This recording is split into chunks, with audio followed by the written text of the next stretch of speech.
Genèse chapitre 1. En 6 jours, Dieu crée la terre, le ciel et toute forme de vie. Description de ce qui est créé chaque jour. Dieu crée l'homme à son image, homme et femme. Il est donné à l'homme de dominer sur toute chose et il reçoit le commandement de se multiplier et de remplir la terre. 1. Au commencement, Dieu créa les cieux et la terre. 2. La terre était déserte et désolée, il y avait des ténèbres à la surface de l'abîme et l'Esprit de Dieu se mouvait au-dessus des eaux. 3. Dieu dit, que la lumière soit. Et la lumière fut. 4. Dieu vit que la lumière était bonne et Dieu sépara la lumière des ténèbres. 5. Dieu appela la lumière jour et il appela les ténèbres nuit. Ainsi il y eut un soir et il y eut un matin, ce fut le premier jour. 6. Dieu dit, qu'il y ait une voûte entre les eaux et qu'elle sépare les eaux les unes des autres. 7. Dieu fit la voûte et il sépara les eaux qui sont au-dessous de la voûte d'avec les eaux qui sont au-dessus de la voûte. Et cela fut ainsi.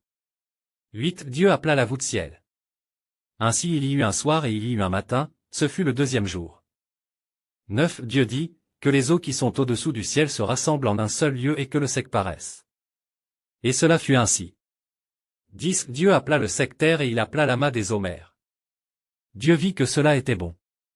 11. Puis Dieu dit, que la terre produise de la verdure, de l'herbe portant de la semence, des arbres fruitiers donnant du fruit portant de la semence selon leur espèce sur la terre. Et cela fut ainsi. 12. La terre produisit de la verdure, de l'herbe portant de la semence selon son espèce et des arbres donnant du fruit portant de la semence, selon leur espèce. Dieu vit que cela était bon. 13. Ainsi il y eut un soir et il y eut un matin, ce fut le troisième jour. 14. Dieu dit, qu'il y ait des luminaires dans la voûte céleste pour séparer le jour de la nuit, que ce soit des signes pour marquer les saisons, les jours et les années. 15. Et qu'ils servent de luminaires dans la voûte céleste pour éclairer la terre. Et cela fut ainsi. 16. Dieu fit les deux grands luminaires, le plus grand luminaire pour présider au jour et le plus petit luminaire pour présider à la nuit, il fit aussi les étoiles. 17. Dieu les plaça dans la voûte céleste pour éclairer la terre. 18. Pour présider au jour et à la nuit, et pour séparer la lumière des ténèbres. Dieu vit que cela était bon. 19. Ainsi il y eut un soir et il y eut un matin, ce fut le quatrième jour. 20. Dieu dit, que les eaux foisonnent d'animaux vivants et que des oiseaux volent au-dessus de la terre, près de la voûte céleste. 21. Dieu créa les grands monstres marins et tous les animaux vivants qui se meuvent et qui foisonnent dans les eaux, selon leur espèce, il créa aussi tout oiseau selon son espèce. Dieu vit que cela était bon.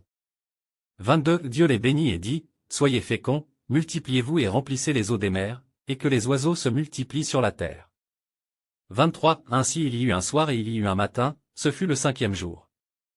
24. Dieu dit, que la terre produise des animaux vivants selon leur espèce, du bétail, des petites créatures et des animaux terrestres, selon leur espèce. Et cela fut ainsi. 25. Dieu fit les animaux de la terre selon leur espèce, le bétail selon son espèce et toutes les petites créatures de la terre selon leur espèce. Dieu vit que cela était bon. 26. Puis Dieu dit, faisons l'homme à notre image, selon notre ressemblance, et qu'il domine sur les poissons de la mer, sur les oiseaux du ciel, sur le bétail, sur toute la terre et sur toutes les petites créatures qui se meuvent au ras du sol. 27. Dieu créa l'homme à son image, il le créa à l'image de Dieu, il créa l'homme et la femme. Genèse